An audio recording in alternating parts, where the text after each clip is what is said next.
Imagine this: American bombers, equipped with the latest technology, fly deep into Nazi Germany on a bombing run, but after completing their mission, they don't return to their bases in England or Italy. Instead, they land in the Soviet Union. On the ground, they're met by Soviet military personnel, and their airfields are guarded by the Red Army. This isn't science fiction, it's a little-known yet incredibly dramatic and complex chapter of World War II, Operation Frantic. How did the Western Allies, amidst fierce ideological tensions, manage to agree on such unprecedented cooperation?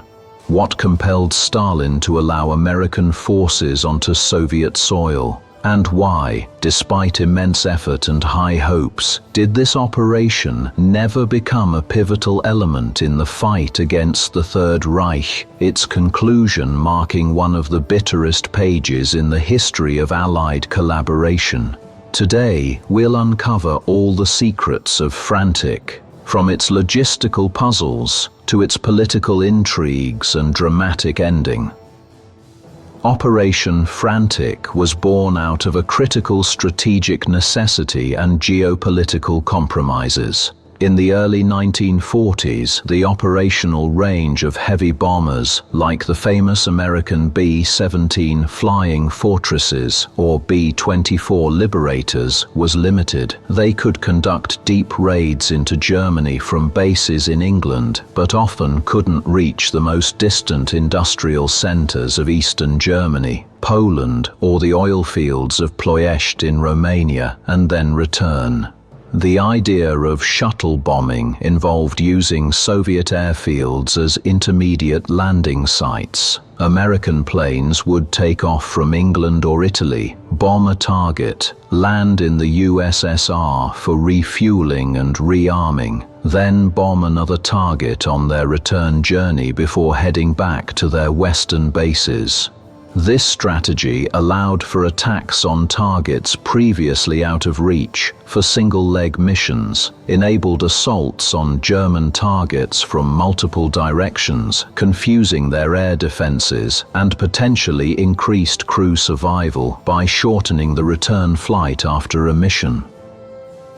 However, implementing this idea demanded an unprecedented level of trust and cooperation between ideological adversaries, the capitalist West and the communist USSR. This wasn't just a military operation. It was a complex diplomatic dance, reflecting all the contradictions and hopes of the anti-Hitler coalition. The concept of shuttle bombing had been discussed since as early as 1942. American strategists understood the potential of such raids, but negotiations with Moscow were long and arduous. Stalin, initially distrustful of Allied intentions, was hesitant to open his borders. He feared infiltration by Western spies, leakage of Soviet military secrets, and even the potential use of airfields for reconnaissance against the USSR itself. Nevertheless, by 1943, as it became clear that a second front in Western Europe was not yet a reality, and the Red Army bore the brunt of the war, the Soviet Union began to show interest. The Americans proposed using 3 airfields in the Poltava region of Ukraine, Poltava, Mirgorod, and Pyryatin, as shuttle bases. These airfields needed extensive upgrades to Western standards. Runways had to be lengthened, new hangars, fuel depots, and living quarters constructed. All this was financed by the US through lend-lease. Protracted negotiations covered numerous details. Who would guard the bases? Who would service the aircraft? How communications would be handled? And crucially, the level of autonomy for American personnel. Ultimately, an agreement was reached. American units would be on Soviet territory but under Soviet command and guard, and their activities would be coordinated with the Soviet side. This was a unique precedent in the history of military alliances. Executing the project was a monumental logistical challenge. Under wartime conditions, with constant threat of German attacks, American engineers and Soviet laborers worked side by side. A vast amount of equipment and materials was transported. From bulldozers and asphalt pavers to radio equipment, fuel, and even food familiar to American soldiers. At Poltava airfield, a 1,300-strong American contingent, comprising pilots, mechanics, ground personnel, and medics, was stationed. They brought not only equipment, but also their culture. For many Soviet citizens who had known only war, this was their first close encounter with Americans, their clothing, habits, and music. Awkward, but often warm, moments of cultural exchange emerged. Americans marveled at samovars and Russian ingenuity, while Soviet soldiers were intrigued by American cigarettes and jazz. Nevertheless, strict isolation of the American contingent and constant monitoring by the NKVD were part of the reality.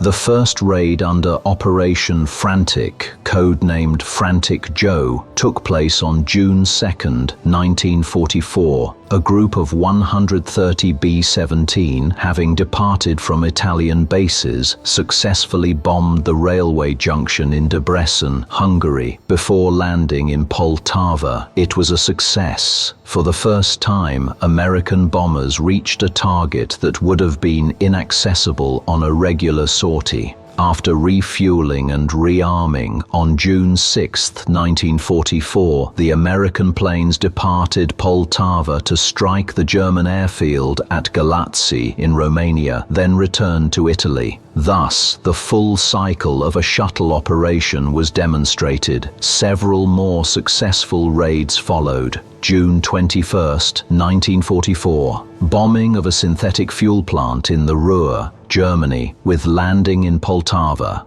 This raid became particularly infamous. July-August 1944, raids against oil refineries in Poland and Romania and railway junctions. However, the most dramatic and ultimately fatal chapter of Operation Frantic was a German counterattack. On June 21, 1944, following a successful raid on the Ruhr, around 70 American B-17 bombers landed at Poltava. Due to communication issues and an underestimation of the threat, Soviet air defenses and early warning systems proved inadequate.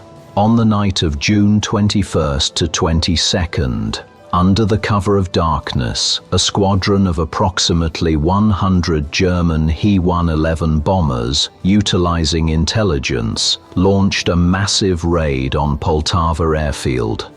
The American B-17s, parked in tight rows on the open field, were easy targets. For several hours, the raiders dropped high explosive and incendiary bombs. The result was catastrophic. 47 B-17 bombers were destroyed or severely damaged. Some reports suggest up to 60, representing over 10% of all B-17s then deployed in Europe. Numerous service aircraft and supply depots were obliterated. Several American and Soviet servicemen were killed or wounded. This strike was a severe blow to the Americans. They had been confident in the inaccessibility of Soviet territory and were shocked by the effectiveness of the German raid, especially given the assumed superiority of Soviet air defenses. The incident caused significant tension between the Allies. Americans criticized Soviet air defenses, while the Soviet side pointed out that American planes were parked too closely together, disregarding dispersal measures. After the Poltava catastrophe, Operation Frantic lost its initial momentum. Although raids continued until September 1944, their scale was significantly reduced. The political climate also became more complicated. One of the key points of contention was the situation surrounding the Warsaw Uprising, which began in August 1944.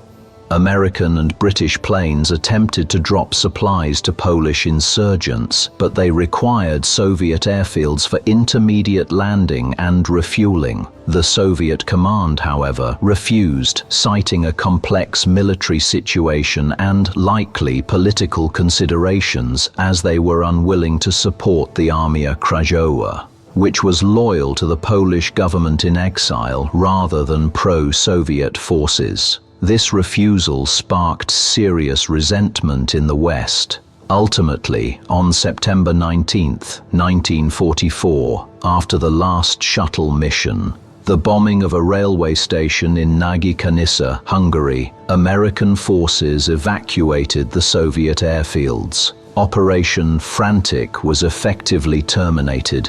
During Operation Frantic, only 7 shuttle missions were conducted, targeting 24 major objectives in German-held and occupied territories. This allowed for strikes on targets that would have been extremely difficult or impossible to reach on standard missions. For example, significant damage was inflicted on the Ploiești oil fields.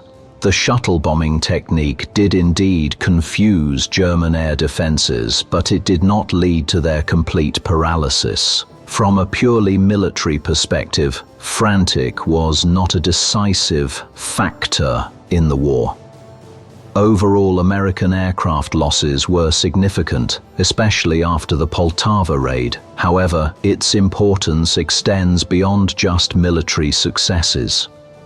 Diplomatic achievement. The operation demonstrated that even ideologically opposed powers could collaborate for a common goal. It was a unique experience of interaction which, though challenging, showed the possibilities of coalition actions. Intelligence value. Despite all restrictions, American crews and personnel gained valuable insights into Soviet logistics, airfields, and perhaps even cultural aspects. Image value. For the Soviet people, the presence of American allies symbolized the unity of the anti-Hitler coalition.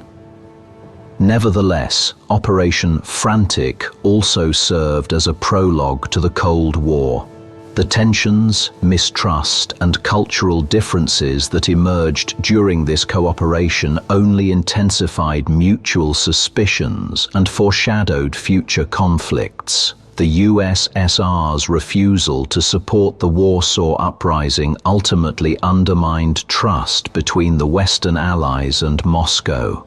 Operation Frantic is not just a page of military history, but a profound lesson in the complexities of international relations. It stands as a vivid example of how strategic necessity can overcome ideological barriers, yet simultaneously revealed the fragility of such cooperation.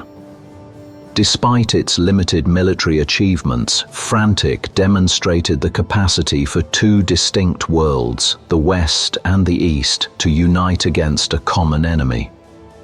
It left behind not only destroyed German factories and damaged aircraft, but also unique memories of cultural exchange, diplomatic compromises, and a tragedy that might have been prevented. Today, looking at the ruins of old airfields in Poltava, we can see not merely the scars of war, but a monument to a challenging, yet in some ways heroic, period when American flying fortresses shared the skies with red stars in hope of a swift victory and a peaceful future. What are your thoughts on this unique episode? Was such cooperation doomed from the start, or could it have laid the groundwork for stronger relations? Share your insights in the comments below. Don't forget to like and subscribe to the channel to continue exploring the lesser-known chapters of World War II history.